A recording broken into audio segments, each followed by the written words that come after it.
गोलू हाथी अपने केले खा रहा था। तभी उसके दोस्तों जेबू, जेब्रा और हनी मृग आ पहुंचे और बोले, आओ गोलू, हम खेलें।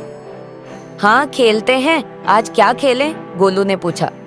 आज मौसम सुहावना और बादलदार है। हम catch me if you can खेल सकते हैं, हनी ने सुझाव दिया। इसी बीच सोनू, बतख और कास्टी कछुआ आ पहुंचे। अब खेल का समय नहीं है। अभी अभी खबर आई है कि अगले 1 या 2 दिनों में हमारे जंगल में भारी बारिश और आंधी तूफान आने वाले हैं, सोनू ने कहा। गोलू, याद है जब पिछले साल भारी बारिश हुई थी तो हमारे जंगल के निचले इलाकों में पानी भर गया था।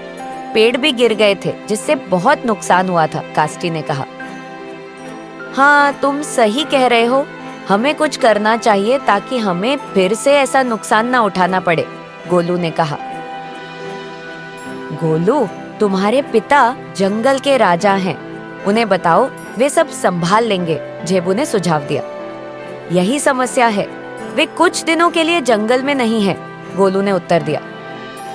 अब हम क्या करें? हनी ने चिंता जताई। हम कुछ न कुछ करेंगे, गोलू ने कहा। चलो हम प्रधानमंत्री गिंगी राइनो के पास चलते हैं। वे तुरंत गिंगी के पास पहुंचे। गिंगी अंकल, गोलू ने शुरू किया, हमारे जंगल में भारी बारिश और तूफान आने वाले हैं। तुम्हें कैसे पता चला?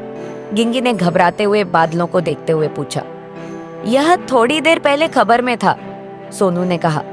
गिंगी कुछ सोच पाते उससे पहले गोलू बोला, अंकल, क्या हम जंगल के ऊपरी इलाकों में राहत शिविर स्थापित कर सकते हैं और निचले इलाकों के निवासियों को वहां शिफ्ट कर सकते हैं ताकि उन्हें सुरक्षित रखा जा सके? यह बहुत अच्छा विचार है। मैं तुरंत काम शुरू करवा देता हूँ, गिंगी ने कहा।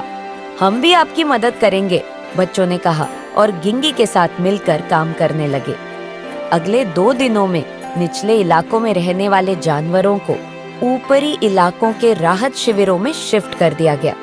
गोलू और उसके दोस्तों ने गिंगी की काफी मदद की। काम पूरा होने तक बारिश शुरू हो चुकी थी। जल्द ही बारिश तेज हो गई और 2 दिन तक लगातार बारिश होती रही। इस दौरान गोलू राहत शिविरों का दौरा करता रहा, यह सुनिश्चित करने के लिए कि वहाँ खाना, पानी और अन्य व्यवस्था ठीक है और किसी को भी कोई परेशानी नहीं हो रही है। 2 दिन बाद बारिश थमी और आकाश साफ हो गया। गोलू के दोस्त खुश हुए।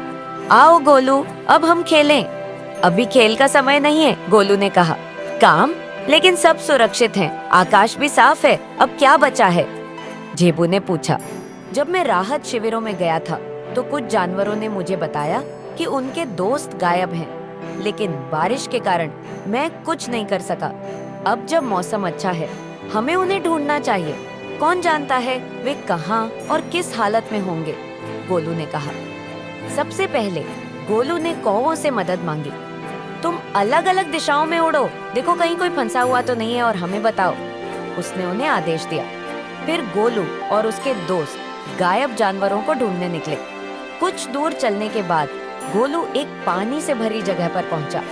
उस पानी के बीच में एक गिलहरी एक पत्थर पर बैठी कांप रही थी। सोनू, इतनी पानी में हम नहीं जानते कहाँ पत्थर और गड्ढे होंगे, इसलिए मैं वहाँ नहीं जा सकता। तुम तैरना जानते हो, तुम जाओ और गिलहरी को लाओ, गोलू ने कहा।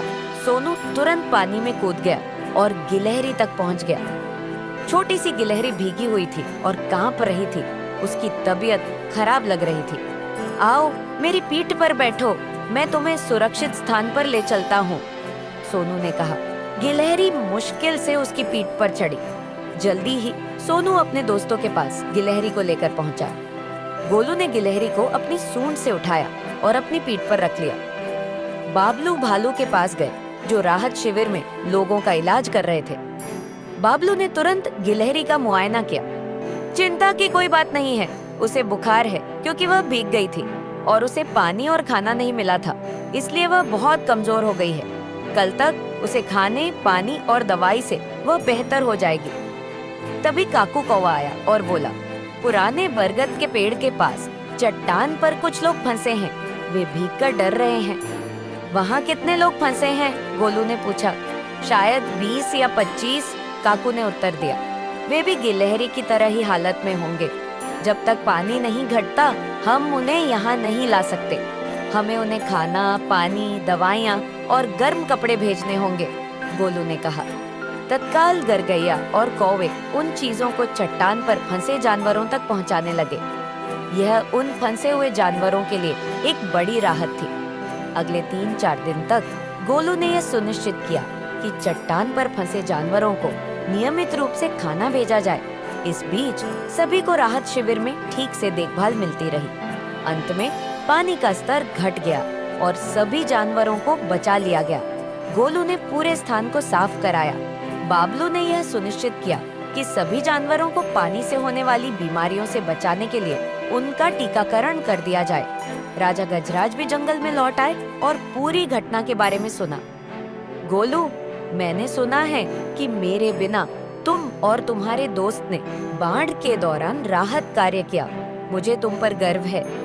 गोलू मुस्कुराया और उन्हें गले लगा लिया।